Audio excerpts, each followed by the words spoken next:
বিসমিল্লাহির রহমানির রহিম।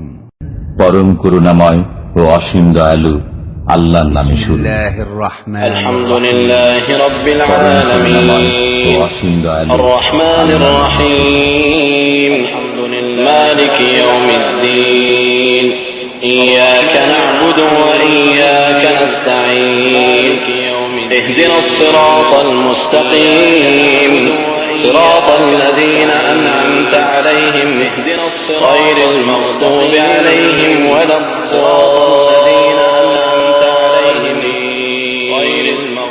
যাবতীয় প্রশংসা আল্লাহ তাআলার, যিনি সকল সৃষ্টি জগতের পালনকর্তা, যিনি অত্যন্ত মেহেরবান ও দয়ালু, যিনি বিচার দিনের মালিক জগতের পালনকর্তা। আমরা একমাত্র তোমারই ইবাদত করি এবং শুধুমাত্র তোমারই সাহায্য প্রার্থনা করি। আমাদেরকে সরল পথ দেখাও এবং সে সমস্ত লোকের পথ যাদেরকে